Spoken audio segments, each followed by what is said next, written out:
The scent of lavender and pine sol always meant trouble. Mother Dearest was stress cleaning again, probably reorganizing my cabinets or rearranging Emma's toys for the 100th time. I should have known something was wrong when I pulled into the driveway and caught that familiar chemical smell wafting through the open windows. I'm Julia, and until today, I thought I had mastered the art of living with my mother-in-law, Martha. 6 months of practiced smiles, carefully chosen words, and strategic retreats to maintain peace in my own home. But sometimes peace comes at too high a price. "Mommy!" Emma crashed into my legs the moment I stepped through the door, her dark curls wild and untamed. "Grandma Martha says we're having pizza for dinner." Does she now? I kept my voice light, though my stomach clenched. Another dinner decision made without my input. Another small rebellion against my authority in my own home. The house was spotless. Too spotless. Martha's cleaning frenzies usually meant she was building up to something.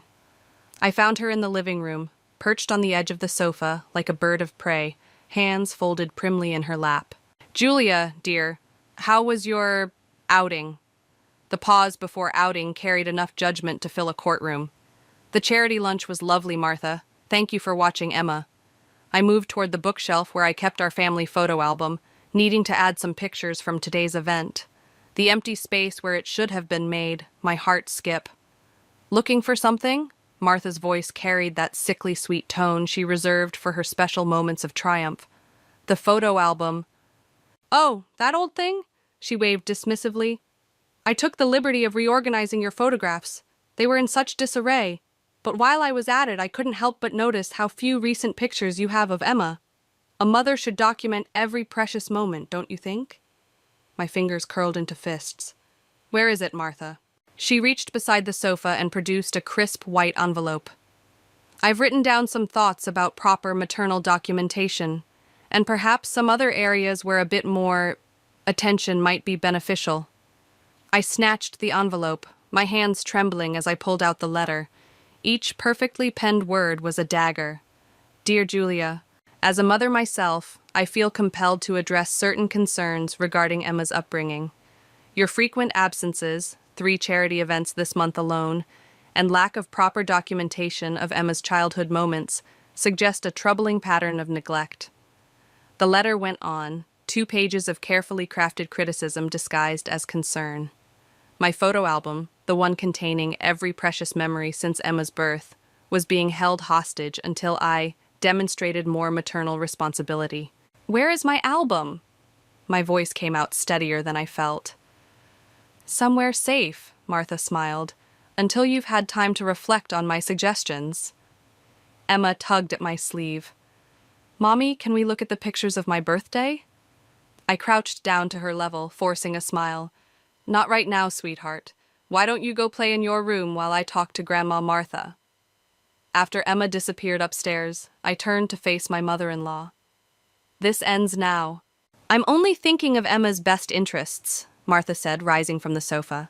"Someone has to." The front door opened and Ryan's voice called out, "I'm home early. Something smells amazing." Martha's face transformed instantly into a mask of maternal concern. "In here, darling. I was just having a heart-to-heart with Julia about some family matters." I watched her glide toward my husband, the letter crumpling in my grip. 6 months of subtle undermining, of questioning my every decision, of trying to drive a wedge between me and my daughter. But stealing my memories? That was her first real mistake, and I was done playing defense. Ryan's fork scraped against his plate, the sound grating against my nerves like fingernails on a chalkboard. He hadn't looked up once during Martha's theatrical recounting of her day with Emma.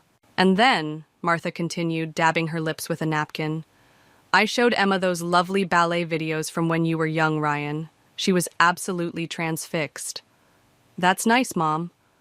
Ryan's attention remained fixed on his phone, probably checking work emails again. I pushed my untouched pizza around the plate, the stolen photo album weighing heavy on my mind. "Emma, sweetie, how about we read that new library book before bed?" "Oh," Martha interjected, "I've already promised to read her the special book I bought today. It's about a little girl who lives with her grandmother. Isn't that right, precious?" Emma nodded, her eyes darting between Martha and me. The hesitation in her expression made my chest tighten. Actually, I said, measuring each word, I'd like to spend some time with my daughter before bed. Martha's smile didn't waver, but her knuckles whitened around her wine glass. Julia, dear, you've had your outing today. Surely you can spare Emma for one bedtime story with her grandmother. Ryan? I turned to my husband, silently pleading for support. He finally looked up, confusion crossing his features. What's the problem? Mom's just trying to help, Jules. You know how busy you've been lately with all these charity events. The betrayal stung worse than I expected. I've attended exactly 3 events in 6 months, Ryan. 3. Now, Julia, Martha's voice dripped with false concern. There's no need to get defensive. We're all family here. Speaking of which, Ryan, did you know Julia missed Emma's dance class last week? I didn't miss, I started, but Martha steamrolled over my protest. Emma was so disappointed when all the other mothers were there for the parent observation day. Ryan frowned. Jules, you didn't mention that. Because it wasn't parent observation day, I snapped. That's next week. I have it marked on the calendar in the kitchen. Martha's eyes widened in practiced innocence. Oh dear, did I get the dates mixed up? I could have sworn... Well, no matter, I was happy to step in regardless. Emma's small voice cut through the tension. Mommy, my tummy hurts. I pushed back from the table, grateful for the excuse to escape. Come on, sweetheart, let's get you upstairs.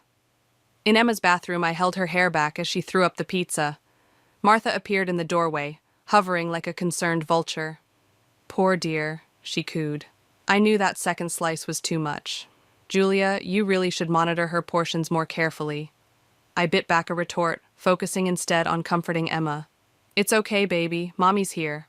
Perhaps, Martha suggested, Emma should sleep in my room tonight. I have more experience with sick children, after all. Absolutely not. The words came out sharper than I intended. Julia! Ryan's voice carried from the hallway. Mom's just trying to help. I helped Emma rinse her mouth, my mind racing. This was Martha's game, death by 1,000 cuts, each small criticism and intervention designed to paint me as an incompetent mother. Later, after Emma had finally fallen asleep in her own bed, I found Ryan in his home office. We need to talk about your mother. He sighed without looking up from his laptop. Can we not do this tonight? I have a presentation tomorrow. She took our photo album. What? That got his attention. She's holding it hostage until I prove I'm a better mother. Ryan rubbed his temples. Jules, that doesn't even make sense. Mom wouldn't... Check her room, I challenged. Right now. I'll wait. He stared at me for a long moment before standing. Fine, but when we don't find anything, I want you to drop this attitude toward my mother. I followed him to Martha's door, where we found it locked, a first since she'd moved in. Ryan knocked. Mom? You awake? Just a moment, darling. Martha's voice was followed by suspicious rustling sounds. When she opened the door, her smile was too bright, too rehearsed. Behind her, I caught a glimpse of something familiar being hastily shoved under her pillow, the corner of a blue album cover I would recognize anywhere. Ryan saw it too. His shoulders tensed, but before he could speak, Martha launched into a story about feeling unwell and needing her rest. As we walked away, I watched my husband's face carefully. The crack in his perfect image of his mother was tiny, but it was there, and I intended to make it bigger. The email from Emma's school glowed accusingly on my phone screen.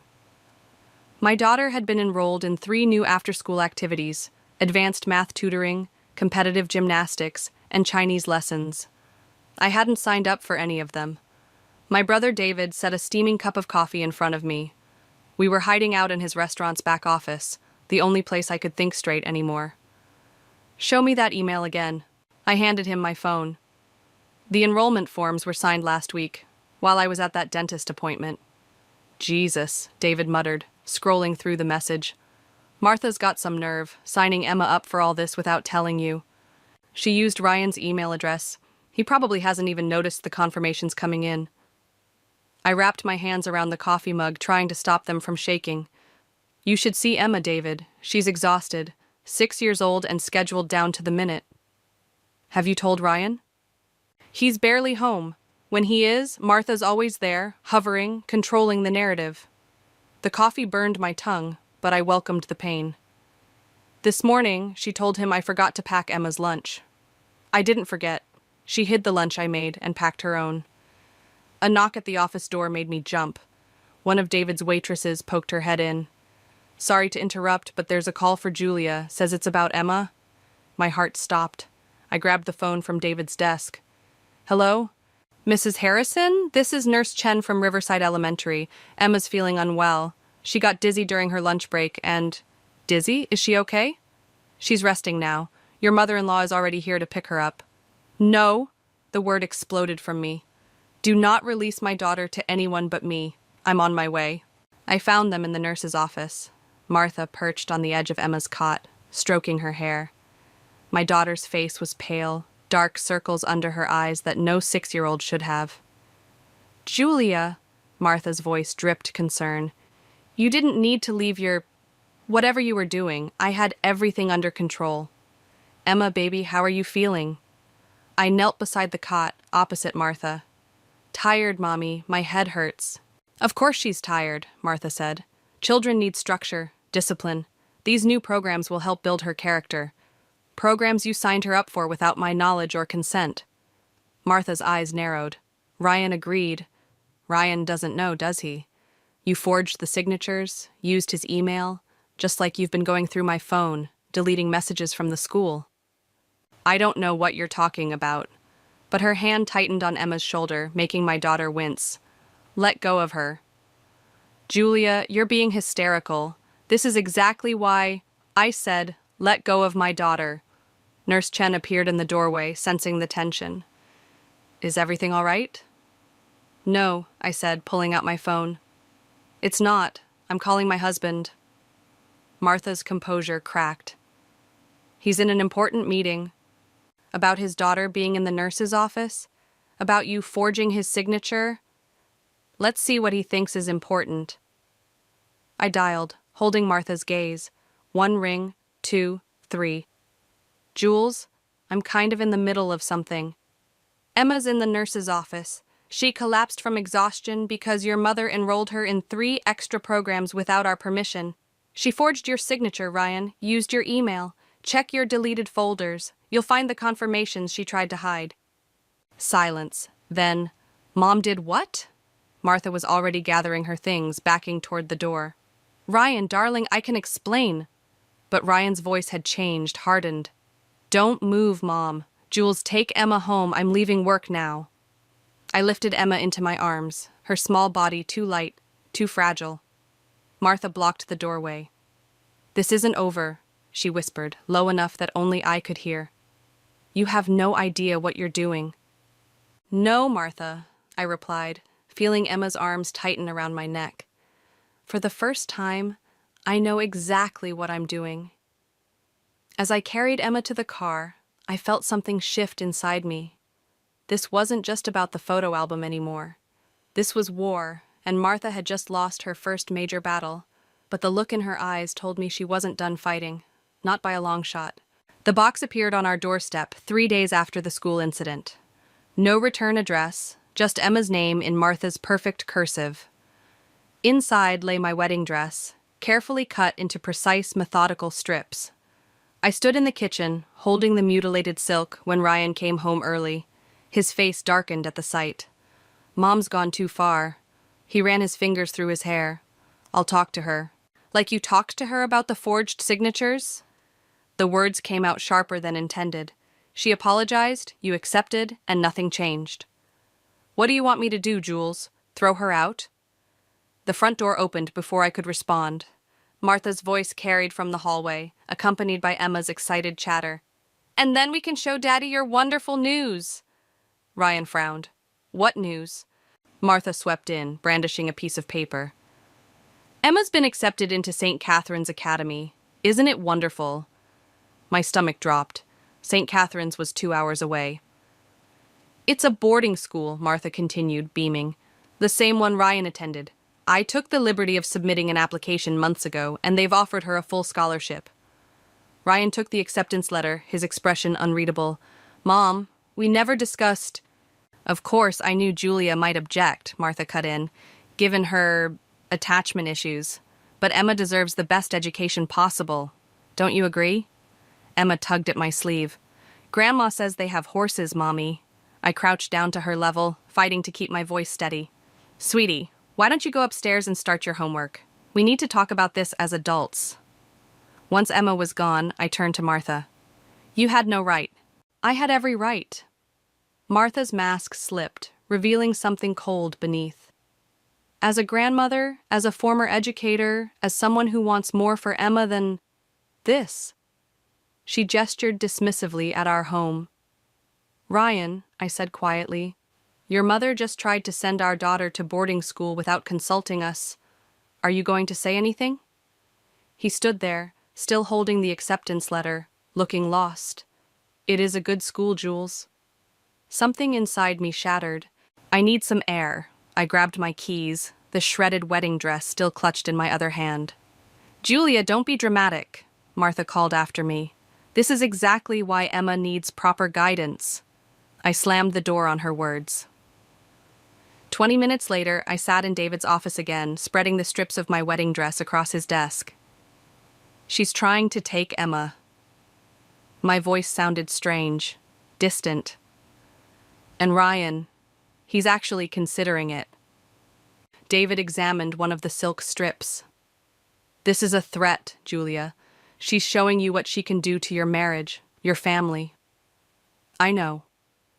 I picked up a piece of the dress, remembering how proud Martha had been at the wedding, all smiles and tears. She's been playing the long game. Every criticism, every helpful suggestion, every time she undermined my decisions, it was all leading to this. What are you going to do? Before I could answer, my phone buzzed, a text from Ryan. Come home, please, we need to talk. Another buzz, this time from an unknown number. I opened it and felt my blood freeze. Photos of me, taken without my knowledge over the past week, at David's restaurant, running errands, meeting my friend Sarah for coffee. The final image showed me embracing David outside his restaurant, the angle making our innocent hug appear intimate. A message followed. What would Ryan think about his wife's afternoon activities? Perhaps Emma really would be better off at boarding school. David read the messages over my shoulder and swore. That's it. We're going to the police. No. I stood up, something hardening inside me. Martha wants to play games? Fine. But she forgot something important. What's that? I gathered the strips of my wedding dress, each piece a reminder of Martha's escalating war against me. I'm not just fighting for my marriage anymore. I'm fighting for my daughter, and unlike Martha, I don't need to play dirty to win. Julia. I'm going home, I said, my voice steady for the first time in days. It's time to show Ryan exactly who his mother really is. The antique vase shattered against the hardwood floor, its pieces scattering like broken promises. I stood frozen in the hallway, watching Martha's performance begin. Emma! Her voice carried upstairs. Come down here this instant! I'd been heading to the kitchen when I'd overheard her whispered phone conversation. Of course I have a plan. When Julia confronts me about the photos, I'll make sure Emma takes the blame for something valuable. Then we'll see who's the responsible parent. The sound of Emma's footsteps pulled me back to the present. My daughter appeared at the top of the stairs, still in her pajamas. What happened? Emma's voice trembled.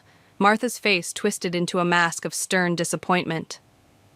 Did you knock over great-grandmother's vase while running in the house? The one I specifically told you to be careful around? I didn't. Emma was in her room, I said, stepping forward. I've been standing here the whole time. Martha's eyes narrowed.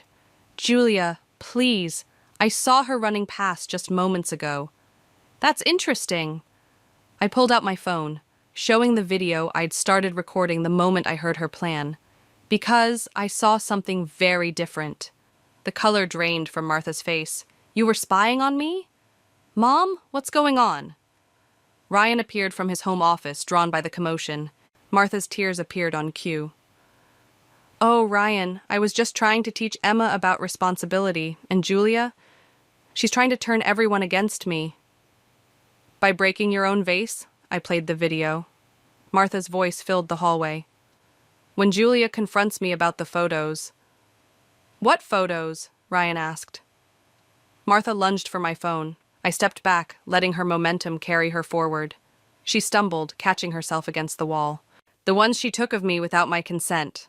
I pulled up the threatening messages. The ones she used to suggest I was having an affair with my own brother. Ryan took my phone, scrolling through the messages. His jaw tightened. Mom? She's twisting everything. Martha's voice rose hysterically. I was protecting you, protecting Emma. Julia's been sneaking around, meeting that brother of hers in secret. For coffee, I cut in. At his restaurant, in public. Because my own home hasn't felt safe since you moved in. Emma's small voice broke through the tension. Grandma broke the vase. I saw her from upstairs. Martha spun toward Emma. Darling, you're confused. You know how your mother fills your head with... Don't! Ryan's voice was ice. Don't you dare try to manipulate my daughter. Ryan, sweetheart. The boarding school application? He advanced toward his mother. The deleted emails, the forged signatures, and now this? Martha's facade cracked. Everything I did for this family. Julia's not good enough for you, can't you see that? She's turning Emma soft, making her weak. The only weakness I see, Ryan said quietly, is your grip on reality. I gathered Emma into my arms, feeling her tremble. Go pack a bag, sweetheart. We're going to spend a few days at Uncle David's. No one is going anywhere, Martha blocked the stairs. This is my family. I won't let you destroy it. Your family? Ryan's laugh was hollow. You've been destroying it piece by piece since you moved in. The photo album, Julia's wedding dress, and now this? You're the one tearing us apart. The wedding dress? Martha's smile turned cruel. She deserved it. Parading around like she belongs here, like she's worthy of the Harrison name. That's enough. Ryan pulled out his phone. I'm calling a car service. Pack your things, Mom. You're moving into a hotel tonight. Martha's mask shattered completely. You can't do this to me. I'm your mother.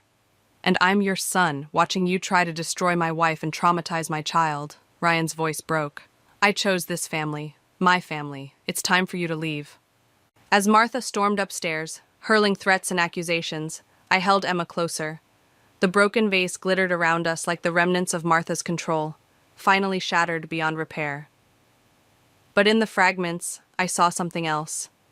The reflection of my family, stronger in their brokenness, ready to rebuild without Martha's poisonous influence. The war wasn't over. Martha's retreat would only make her more dangerous. But for the first time, we were fighting together.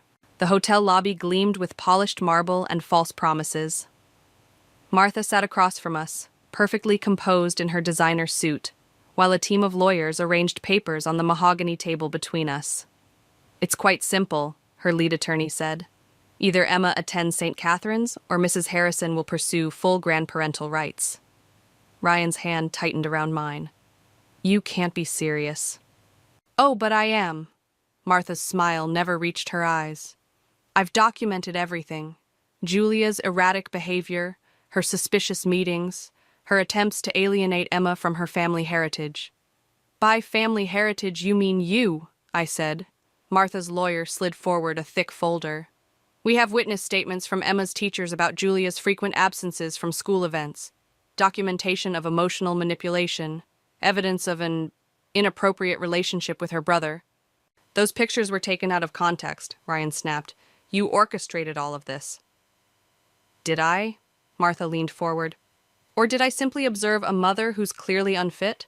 The courts tend to favor stability, tradition, a prestigious boarding school education versus, what exactly? Afternoon cartoons and takeout dinners? I stared at the legal documents, my vision blurring. Months of Martha's careful groundwork spread before us, altered dates on photographs, carefully edited text messages, statements from concerned neighbors she'd cultivated. You've been planning this since you moved in, I whispered. I've been protecting my granddaughter. Martha's mask slipped, revealing something desperate underneath. Ryan, darling, surely you see that Emma deserves better, the same opportunities you had? I was miserable at boarding school, Ryan said quietly. You were challenged, shaped into success. Martha's voice hardened. Julia's making Emma soft, dependent. Just look at how the child clings to her. Because I'm her mother. For now. Martha nodded to her lawyer, who produced another document. We are prepared to be generous. Joint custody, with Emma attending St. Catherine's. Or we can make this very public, very messy. Your choice. Ryan started to speak, but his phone buzzed. He checked it, his face draining of color. What is it? I asked. He turned the phone toward me. On the screen, a news article showed David's restaurant, emergency vehicles crowding the street. The headline read, "Local restaurant shut down, health code violations." Tragic timing, Martha said softly. One might question the judgment of someone who associates with such questionable business practices.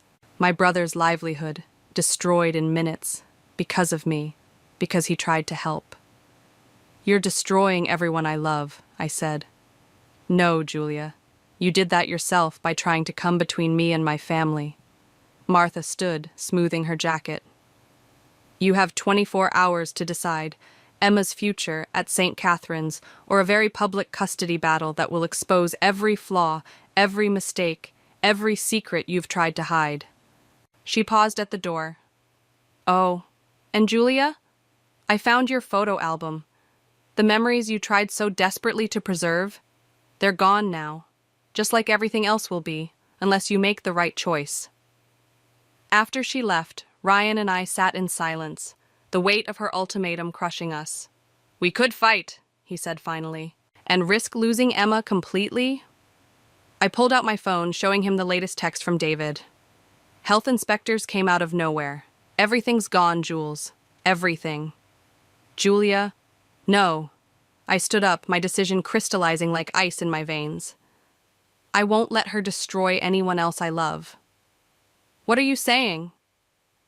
I picked up the boarding school acceptance papers, my hands steady despite the trembling in my heart.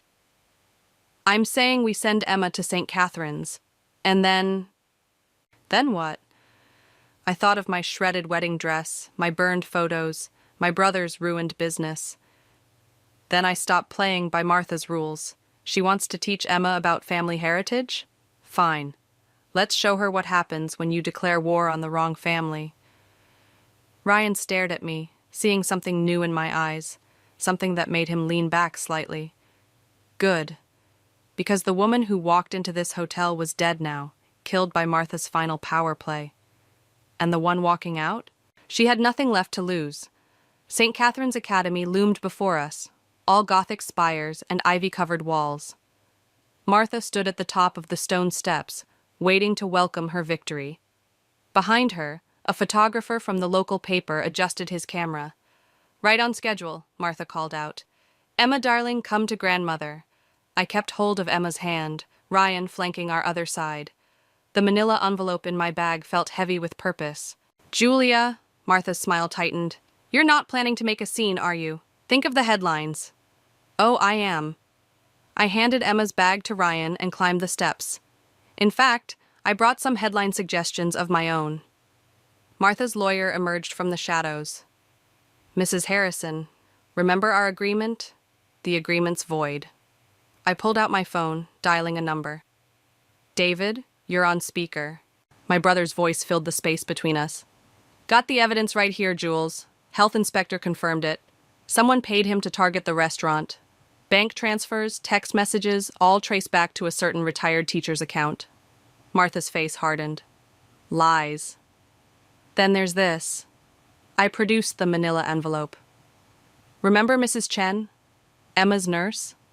Turns out she keeps excellent records, including the time you tried to convince her Emma was being neglected at home. I was protecting... and these... More papers spilled out. Your financial records. Every bribe, every manipulated situation, every person you paid to spy on me. Did you really think I'd just surrender? The photographer started snapping pictures. Martha lunged for him. Stop that! Why? I asked. Isn't this what you wanted? Public attention? Let's give them a real story. How a respected teacher orchestrated a campaign of harassment against her daughter-in-law. How she destroyed a local business, manipulated medical records, all to gain control of her granddaughter. You wouldn't dare. but fear had crept into Martha's voice. I'll ruin you.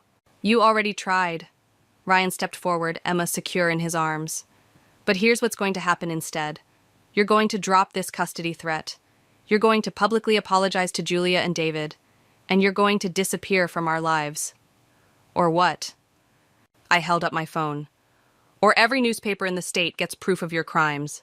Every parent at your precious St. Catherine's learns what kind of woman you really are. Your reputation, your social standing, your whole carefully constructed image, gone. You can't prove?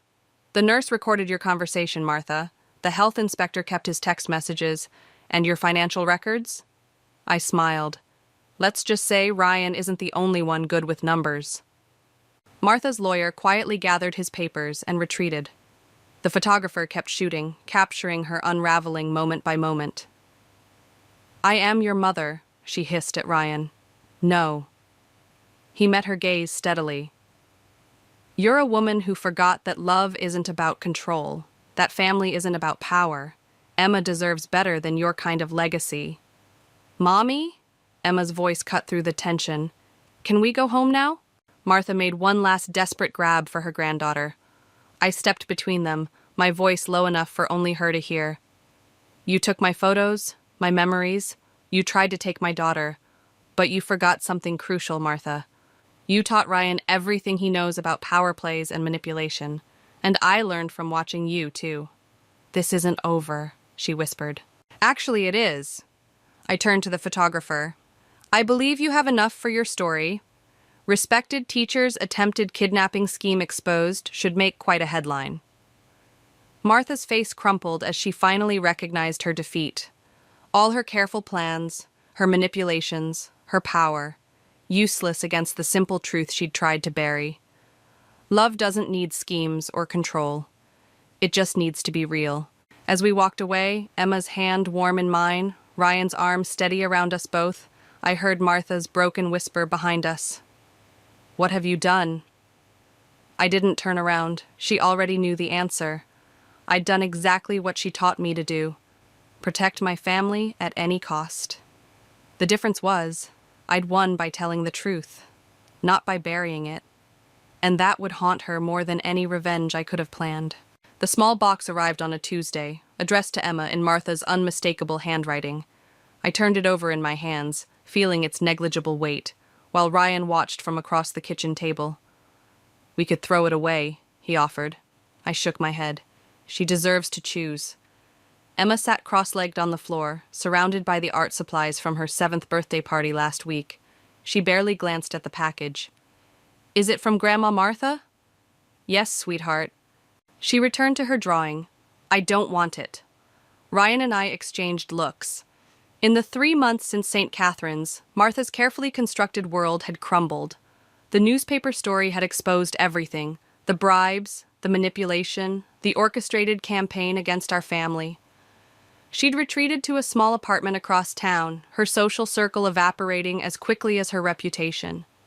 Maybe we should see what it is, I suggested, though part of me wanted to burn it unopened. Emma shrugged, so I carefully unwrapped the package. Inside lay my missing photo album, its blue cover faded but intact. A note rested on top. I kept them safe. With trembling fingers, I opened the album. Every photo was there, perfectly preserved. Emma's birth, her first steps, family vacations and quiet moments at home. Martha hadn't destroyed them after all. Look, Emma. I knelt beside her. These are all our memories. She finally looked up, her small fingers tracing a photo of herself as a toddler. Why did Grandma Martha take them? Sometimes, Ryan said, joining us on the floor, people do wrong things because they're afraid of losing what they love. Did she love us wrong? Yes, I answered, surprising myself with the gentleness in my voice. But that doesn't mean we have to love wrong in return. Emma considered this, then reached for her art supplies. She selected a recent photo from her birthday party, one showing her blowing out candles while Ryan and I watched, David capturing the moment on his new camera. Carefully, she pasted it into the album's final empty page. There, she declared. Now it's finished properly. The doorbell rang. Through the window, I saw David's car in the driveway. He'd been coming over more often since reopening his restaurant, bringing food and stories and the kind of laughter we'd almost forgotten how to share. "Uncle David!" Emma ran to greet him. I started to close the album, but Ryan caught my hand. "We could send her a copy," he said quietly, "of Emma's birthday photo." "Why?" "Because you won." He squeezed my fingers. "You protected our family without becoming what she feared you were. Maybe that's worth acknowledging." I thought about Martha, alone in her apartment, surrounded by the consequences of her choices. Would you have sent her away if I hadn't gathered the evidence? I don't know. His honesty was like a balm. But I'm grateful you showed me the truth, even when it hurt. David appeared in the doorway, Emma on his hip. "Who's ready for my new pasta recipe, and why does my favorite niece have glitter in her hair?" "I'm your only niece," Emma giggled. As they headed to the kitchen, I picked up the photo album, weighing its history in my hands. The last page caught my eye, Emma's birthday photo, but something else too. She'd drawn around it, creating a frame of hearts and stars. And at the bottom, in her careful first-grade handwriting, my family. No mention of who was missing, no space left empty for what was lost, just the simple truth of who remained, who chose to love right instead of hold tight. I took a fresh envelope from Ryan's desk and slipped the birthday photo inside. On a small card, I wrote only, "Emma's 7th birthday. She's happy. No accusations, no triumph, just an offered moment, a glimpse of the joy Martha had tried too hard to control." Whether she'd understand it as mercy or torment, I couldn't say. But as I sealed the envelope, I realized it didn't matter anymore. We had our memories back, but more importantly, we were making new ones, better ones. Ones where love didn't need to be earned or proved, it just needed to be given, freely and without conditions. That would be our legacy to Emma. And maybe, somewhere in her solitude, Martha would finally understand what she'd lost by trying to possess it instead. I never thought a simple email would be the thing to unravel my entire life. But there it was, glowing on my husband's laptop screen at 2 a.m., while I was just trying to print out worksheets for my students. My name is Harper, and until last night, I thought I had the kind of marriage other people envied. The kind where you finish each other's sentences and still laugh at inside jokes from your first date. Ethan and I had been together for 8 years, married for 5 of those. He was the guy who brought me coffee in bed every Sunday morning and never forgot to kiss me goodbye, even when he was running late for work. "Your flight confirmation for the Chicago conference next week," the email subject line read. Nothing unusual there, Ethan traveled frequently for work. But something made me pause. Maybe it was the way he'd been guarding his phone lately, or how he'd started working later and later. I clicked the email. The confirmation showed 2 seats. First class. I felt my stomach drop as I scrolled down and saw the hotel reservation. 1 room, king bed, 5 nights at the Drake Hotel. The booking was under Mr. and Mrs. Ellis, but I definitely wasn't the Mrs. Ellis going to Chicago. My hands were shaking as I opened his sent folder. Dozens of emails to someone named Vanessa Reed. The most recent one made me feel like I'd been punched in the gut. "Can't wait to hold you again.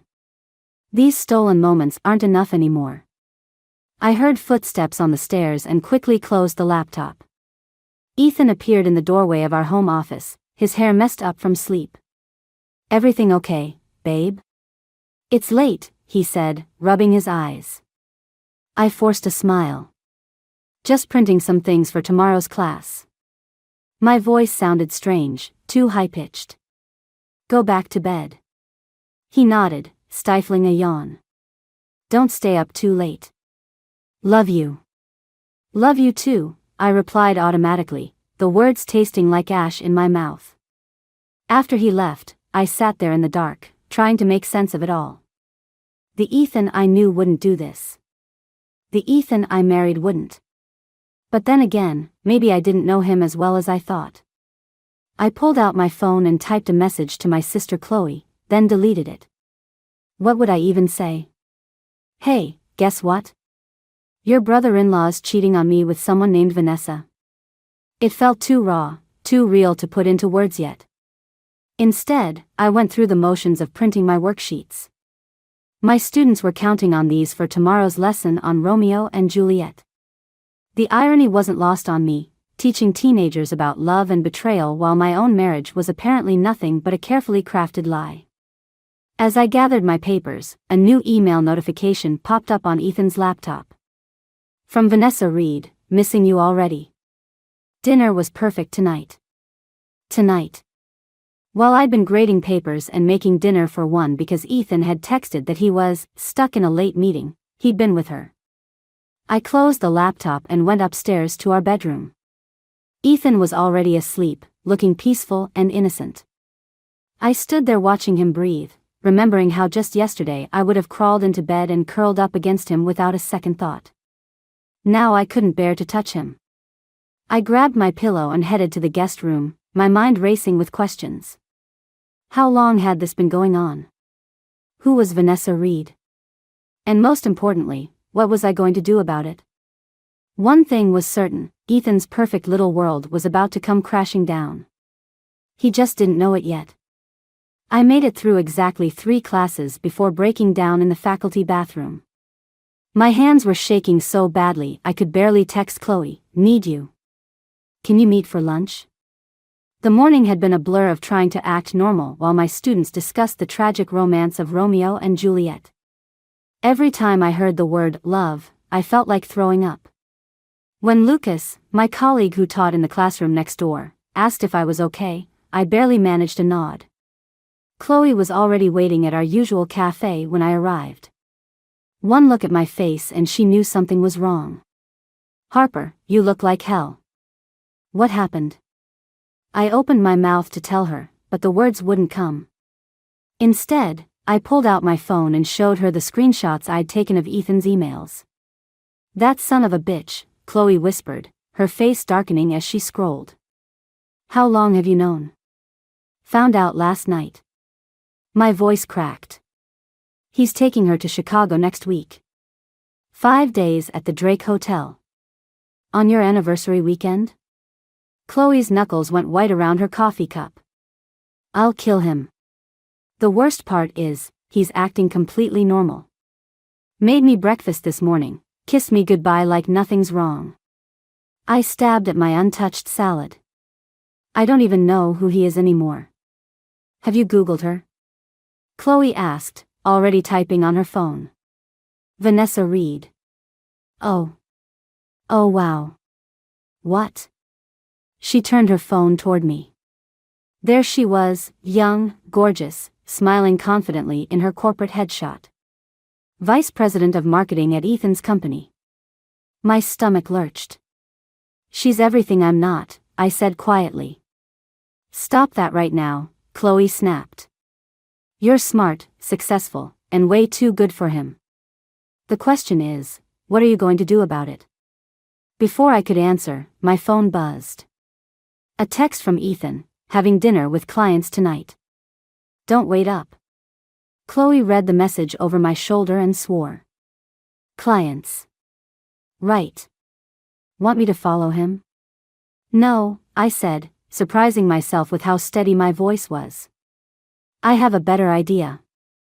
That evening, I drove to Ethan's office building and parked where I could see the entrance. At 6:30, I watched him walk out with Vanessa. They weren't touching, but the way they looked at each other made my chest ache. I followed their car to an upscale restaurant across town. Through the window, I could see them at a corner table. No other clients in sight. Ethan reached across the table and took her hand, the same way he used to hold mine. My phone buzzed again. Another text from Ethan, "Meeting running late. Might grab drinks after." I took a picture of them through the window and sat there, staring at it. Part of me wanted to burst in and create a scene. Instead, I drove home and did something worse. I acted normal. I left his dinner in the oven, graded papers at the kitchen table, and waited. He came home at 11, smelling of expensive wine and wearing guilt like cologne. "Sorry I'm so late," he said, kissing my cheek. "These clients are demanding." "That's okay," I replied, gathering my papers. "How was the restaurant?" He froze for a split second, so brief anyone else might have missed it. What restaurant? The one where you had your meeting. I kept my voice casual. I drove by on my way to pick up groceries.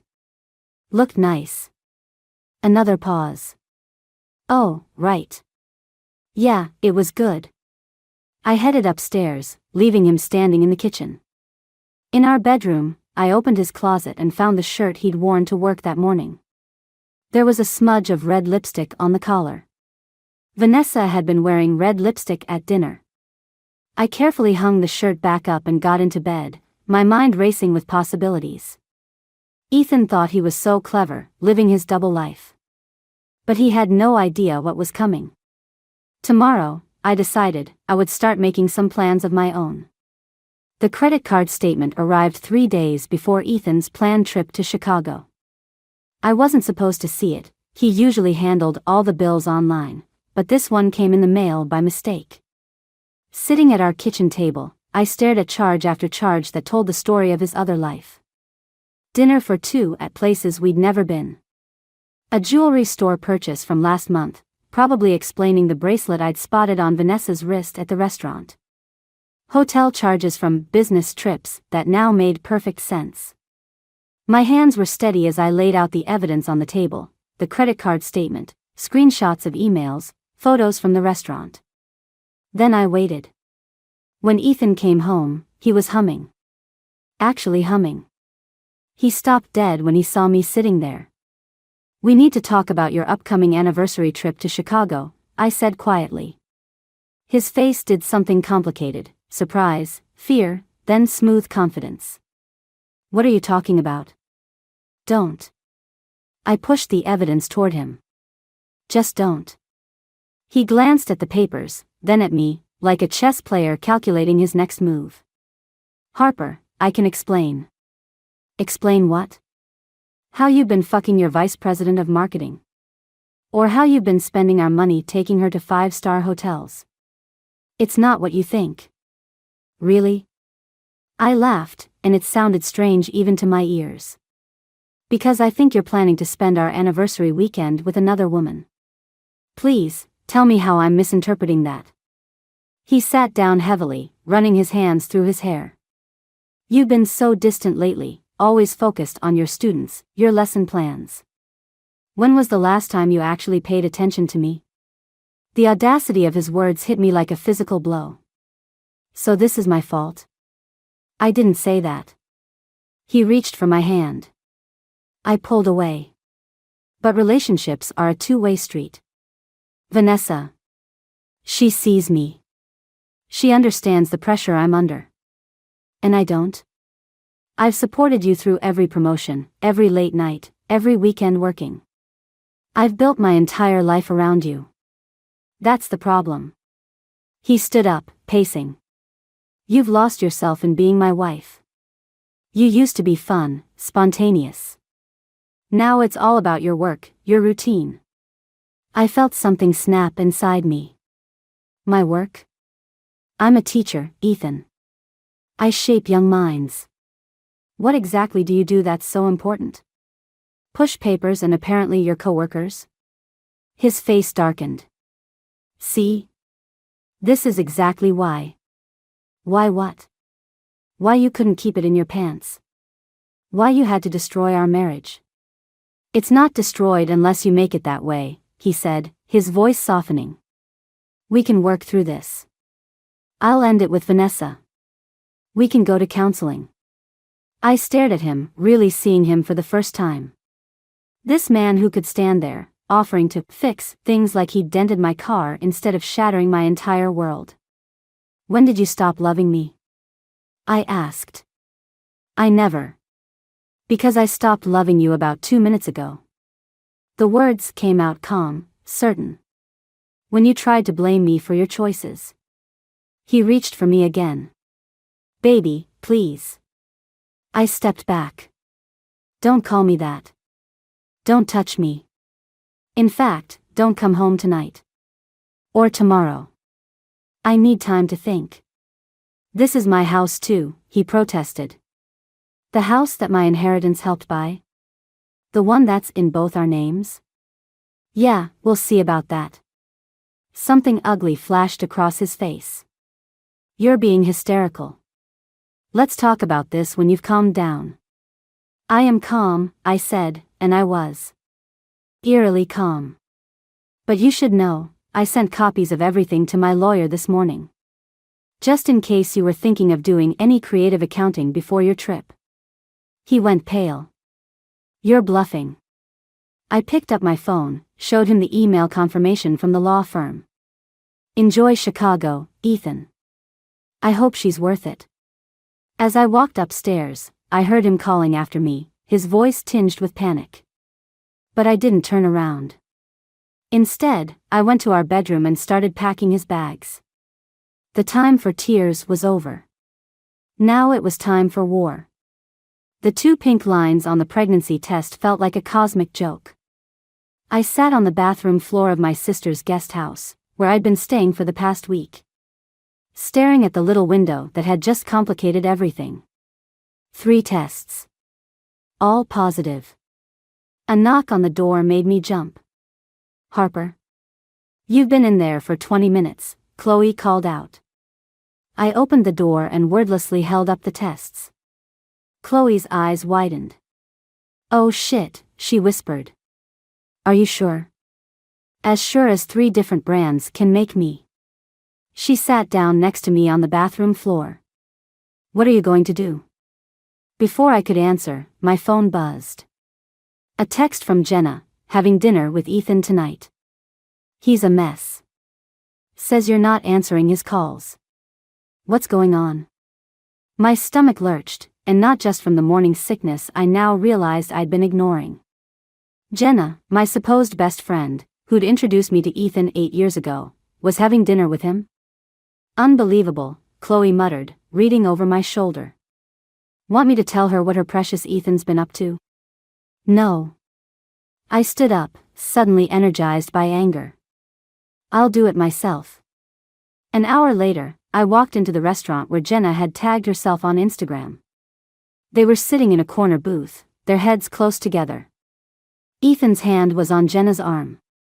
Well, isn't this cozy? I said, approaching their table. They jumped apart like guilty teenagers. Jenna's face flushed red. Harper. I was just trying to convince me to take him back. I pulled out my phone and showed her the photo of Ethan and Vanessa at dinner. Did he tell you about her? Or about the Chicago trip he's planning for their romantic getaway? Jenna's face crumpled. He said you were being paranoid. That you were making things up because you were jealous of his success. Of course he did. I turned to Ethan. You're good at that, aren't you? Spinning stories, making people believe whatever version of reality suits you best. Harper, please, Ethan stood up, reaching for me. Let's talk about this privately. Like how you privately discussed our marriage with Jenna. Or how you privately planned your affair with Vanessa. Other diners were starting to stare. Ethan's jaw tightened. You're making a scene, he hissed. No, you made the scene when you decided to destroy our marriage. I felt oddly calm, even as my world was imploding again. By the way, Jenna, you should know, he's been using the engagement ring fund we've been saving for your brother to pay for hotels with Vanessa. Jenna gasped. Her brother and his girlfriend had been waiting months for Ethan to make good on his promise to help them buy a ring. Is that true? She demanded. Ethan's silence was answer enough. I trusted you, Jenna whispered, gathering her things. I defended you to Harper. God, I'm such an idiot. She rushed past me, tears in her eyes. Ethan watched her go, then turned to me with fury in his eyes. Happy now? You've ruined everything. No, you did that all by yourself. I placed my wedding ring on the table. I'll have my lawyer contact yours about the divorce. Harper, wait. His voice softened, became pleading. We can fix this. Whatever you want, counseling, a fresh start, anything. For a moment, my hand drifted to my stomach. Should I tell him? Would it make a difference? But then I remembered how he'd blamed me for his choices, how easily he'd lied to everyone we knew. The thing is, Ethan, I don't want to fix this anymore. I want to be free of it. Of you. I walked out of the restaurant into the cool evening air, leaving him calling after me. My phone was already buzzing with messages, probably Jenna, maybe Ethan, possibly even Chloe checking on me. I ignored them all and drove to the drugstore instead. I needed prenatal vitamins. Whatever happened next, I had more than just myself to think about now. And I was done letting Ethan Ellis determine my future. The ultrasound screen showed a tiny flickering heartbeat. 8 weeks along, the technician said. I'd asked for the first appointment of the day, hoping to avoid running into anyone I knew at the hospital. Would you like a picture to take home? She asked. I nodded, thinking about the baby book my mother had kept for me, filled with ultrasound photos and milestone markers. This child's book would be different. No proud father smiling in the pictures, no joint announcements to family and friends. Lucas was waiting in the hospital cafe when I came down. He'd insisted on driving me after finding me throwing up in the faculty bathroom yesterday. Everything okay? He asked, sliding me a ginger tea. Yeah, it's. I pulled out the ultrasound photo, then quickly tucked it away as I spotted a familiar figure approaching, Vanessa Reed. Wearing a designer suit and a concerned expression that looked rehearsed. Harper, she said, stopping at our table. I'm glad I ran into you. We should talk. Lucas started to stand, but I grabbed his arm. Whatever you have to say, you can say it in front of my friend. She sat down uninvited, folding her manicured hands on the table. Ethan's a mess. He's not eating, barely sleeping. This situation is affecting his work. That must be inconvenient for you, I said, fighting another wave of nausea. He loves you, she insisted. What we had. It was a mistake. We've ended it. When? Before or after I caught you? She had the grace to look uncomfortable. I know you're hurt, but. No, I cut her off. You don't know anything about me. Just like you don't know anything about love. Love doesn't book hotel rooms behind someone's back. Love doesn't destroy families for fun. It wasn't like that, she protested. We never meant to. To get caught? I stood up, my chair scraping loudly. Tell Ethan if he wants to discuss anything, he can talk to my lawyer. And Vanessa? That promotion you're up for? Good luck explaining the company's morality clause to the board. Her face went pale. You wouldn't. Try me. She hurried away, her heels clicking on the hospital floor. Lucas whistled low. Remind me never to get on your bad side, he said. I made it 3 steps before the dizziness hit. Lucas caught me as my knees buckled. I need to sit down, I mumbled. You need to eat something, he corrected, flagging down a nurse. 20 minutes later, I was back in an exam room, hooked up to N4 for dehydration. The doctor was frowning at my chart. Your blood pressure's concerning, she said. Have you been under unusual stress lately? I laughed until tears came. You could say that. Well, whatever it is, it needs to stop. This pregnancy is high risk now. You need rest, regular meals, and absolutely no drama. No drama. Right. I was about to text Chloe when my phone lit up with a message from Ethan. We need to talk. Coming to Chloe's tonight. Important. Don't do it, Lucas said, reading over my shoulder. Whatever he wants to say, it can wait. No, I said, touching the ultrasound photo in my pocket. It's time he knew. All of it. That evening, I sat in Chloe's living room, the ultrasound photo on the coffee table between us. Ethan stared at it, his face unreadable. Is this some kind of joke? He finally asked. Funny, I was about to ask you the same thing about our marriage. A baby won't fix this, Harper. I'm not trying to fix anything. I'm telling you because you have a right to know. What you do with that information is up to you. He stood up, running his hands through his hair. I can't deal with this right now. I have the Chicago trip, the merger. And Vanessa? I asked quietly. His silence was deafening. Get out, I whispered. Harper. Get out. As the door slammed behind him, I felt something inside me break. But this time, it wasn't my heart. It was the last thread of hope that the man I married still existed somewhere inside the stranger he'd become. The morning Ethan was supposed to leave for Chicago, I woke up to find my bank accounts frozen. All of them. Even my personal savings account from before our marriage. He's trying to force you to talk to him, Chloe said when I called her, panic rising in my throat. Don't give in. But I had bills to pay, prenatal vitamins to buy, and a lawyer who needed her retainer. I had no choice. I agreed to meet Ethan at our house, our former house. Walking in felt like stepping into a museum of my previous life. Family photos still hung on the walls, my coffee mug still sat by the kitchen sink, everything perfectly preserved like the moment I'd left. Ethan was waiting in the living room, looking immaculate in his business suit. You're late. You're a bastard. I remained standing. Unfreeze the accounts. After we talk. He gestured to the couch. Please sit. I'll stand. Fine. He loosened his tie. I'd been thinking about the baby. Don't. We could try again, he continued as if I hadn't spoken. Marriage counseling, a fresh start. I'll cancel the Chicago trip. Too late. I already sent the board of directors proof of your affair with a subordinate. His face darkened. You what? They're reviewing it this morning.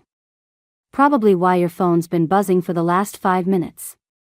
He grabbed his phone, color draining from his face as he read the messages. Do you have any idea what you've done? Exactly what you taught me to do, protect myself. By destroying my career? He stood up, hands clenched. I built that company from nothing. And I built a life with you from nothing. Guess we're both losing things we care about. His laugh was ugly. You think you're so clever? You have no idea what I'm capable of. Actually, I do. I pulled out my phone, showed him the screen. I'm recording this conversation. Every threat, every attempt at manipulation. My lawyer's going to love it. Your lawyer can't help you if you can't pay her. He stepped closer. How long can you last without access to your money, Harper? A week? A month? How long can you last without your reputation? I countered. The board knows everything, the affair, the misused company funds, the fake expense reports. Even that business trip to Vegas that was actually a weekend with Vanessa. His hand shot out, gripping my arm. You vindictive bitch. Let go of me. My voice shook, but I held my ground. Or I'll add assault to the restraining order I'm filing tomorrow. The front door opened. Lucas stepped in, followed by Chloe. Everything okay in here? Lucas asked, his tone making it clear it wasn't really a question. Ethan released my arm, straightening his suit. We're fine. Just having a private conversation. Not anymore, Chloe said, moving to my side. Harper? I nodded, suddenly exhausted. We're done here. No, Ethan said, desperation creeping into his voice. We're not done until. His phone rang. He glanced at it, swore, and answered. I could hear raised voices on the other end. While he was distracted, Lucas guided me toward the door. But Ethan's next words stopped me cold. What do you mean, suspended pending investigation? This is ridiculous, she's lying about everything. The pregnancy, the affair, all of it. The room spun. I grabbed Lucas's arm for support. What did you just say? I turned back to Ethan. He covered the phone. You heard me. You think you're the only one who can play dirty? I told the board you're mentally unstable, making up stories because I asked for a divorce. Including this convenient pregnancy. The pain started low in my abdomen, sharp and insistent. Black spots danced at the edges of my vision. Harper. Chloe's voice seemed far away. You're bleeding.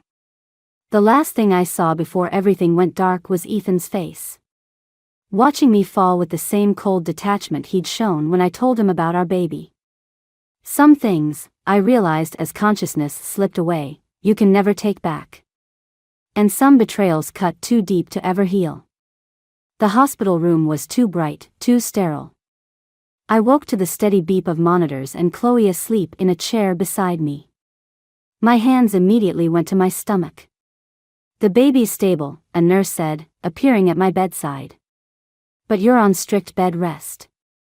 No more stress. I almost laughed. No more stress. Right. There's someone insisting on seeing you, she continued. Your husband? We can send him away if you prefer. Before I could answer, Ethan appeared in the doorway. He looked wrecked, tie gone, shirt wrinkled, dark circles under his eyes. Chloe jerked awake. Get out. Please, he said, his voice rough. 5 minutes. I nodded to Chloe. She squeezed my hand and left, but not before shooting Ethan a look that could have melted steel. He approached the bed slowly, like I was a wounded animal that might bolt. The doctor showed me the ultrasound. Now you believe me?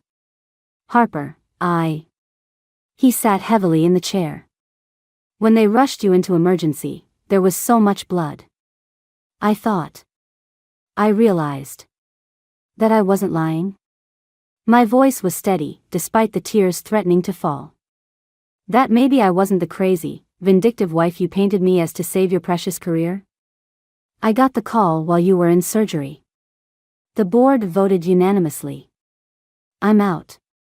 He laughed hollowly. Funny how none of that seems important anymore. Don't. I turned away. Don't pretend you've suddenly grown a conscience. It's not pretense. Seeing you collapse, knowing I caused this. He reached for my hand. I pulled away. You didn't just cause this, Ethan. You chose it. Every lie, every night with her, every attempt to destroy me, those were choices. I know. And I'm sorry. Please, let me try to make it right. For you, for the baby. There is no more of us, I cut him off. The man I married died the moment he chose another woman over his family. Harper. But you want to make it right? Fine. Here's how: sign the divorce papers. Release the accounts. Walk away. And the baby? Will know they have a mother who loved them enough to demand better than a father who only showed up when he had nothing left to lose. His face crumpled. For a moment, I saw a glimpse of the man I'd fallen in love with, vulnerable, real. But then I remembered how easily he'd worn other masks before. I do love you, he whispered. No, you love the idea of me. The wife who made you look good, who supported your dreams while setting aside her own. But that woman's gone. The monitor's beeping increased. A nurse appeared, frowning at my vitals. I think it's time for you to leave, she told Ethan. He stood, straightening his shoulders. The accounts will be unfrozen by morning. I'll have my lawyer send over the signed papers. Goodbye, Ethan. He paused at the door. For what it's worth, I really am sorry. I know, I said quietly. But sorry doesn't fix what's broken. After he left, Chloe and Lucas came back in. Lucas handed me a chocolate bar, my favorite kind. You okay? He asked. I touched my stomach, feeling the smallest flutter of movement. No. But I will be. The board called, Chloe said. They want to talk to you about Ethan's replacement. Apparently, they're impressed with how you handled everything. I don't want anything to do with that company. Maybe not, she smiled. But they're offering a pretty generous settlement to keep it that way. I closed my eyes, suddenly exhausted. The past weeks felt like a lifetime, each betrayal and confrontation leaving its mark. But for the first time, I could see beyond the pain, beyond the revenge. Sometimes winning isn't about destroying your opponent. Sometimes it's about finding the strength to walk away and build something new from the ashes of what was lost. 6 months later, I stood in my new apartment, watching the sunset through floor-to-ceiling windows. My baby girl kicked inside me, strong and steady, like she was reminding me we'd made it. The divorce papers had come through last week. Ethan signed everything without argument, including the generous settlement and support agreement. I heard through Jenna that he'd moved to Seattle for a fresh start. Vanessa had apparently moved to London. Good riddance to both of them. Earth to Harper, Chloe called from the kitchen. These boxes won't unpack themselves. I was sorting through the last box when I found it, my old wedding album. I'd forgotten I'd packed it. Want me to throw it out? Chloe asked, watching me carefully. No, I said, surprising myself. It's part of the story I'll tell her someday. About how her mom found her strength. The doorbell rang.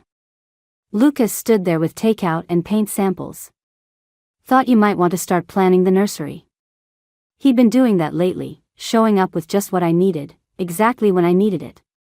Not pushing, just being there. It scared me how much I'd started looking forward to his visits. Perfect timing, I said, letting him in.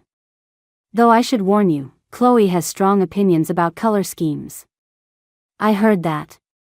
Chloe called out. And I'm right about the yellow.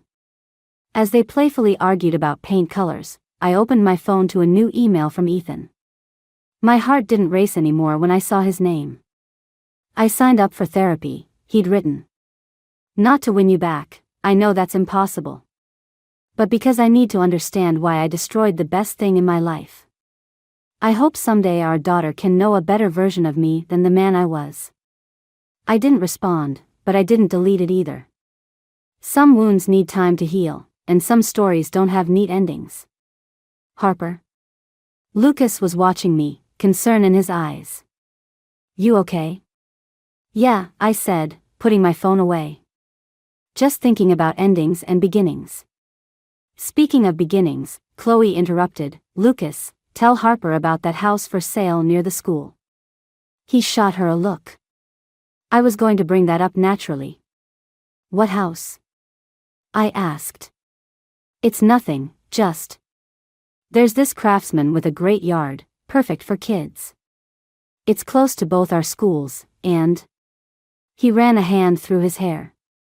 I know it's too soon, but maybe someday. The old me would have panicked at the hint of future possibilities. But I wasn't that person anymore. Tell me about the house, I said. Later that night, after they'd left, I sat in what would be the nursery, surrounded by paint samples and half-unpacked boxes. My daughter kicked again, and I placed my hand over the spot. You know what, little one? Sometimes the happy ending isn't the one you planned. Sometimes it's better. I picked up my phone and typed a final email to Ethan. I hope you find what you're looking for. She deserves to know both her parents found peace.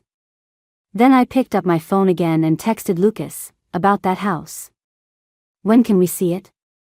The future stretched out before me, not perfect but full of possibility. I thought about the woman I'd been 6 months ago, desperately trying to hold on to a life that was already gone. I wished I could tell her that losing everything would lead to finding herself. But maybe that's the thing about rock bottom, you can't see the way out until you start climbing. And sometimes, just sometimes, what you build from the ruins turns out to be stronger than what fell apart. I looked at the paint samples scattered across the floor, each color representing a different possible future. Tomorrow, I'd start painting.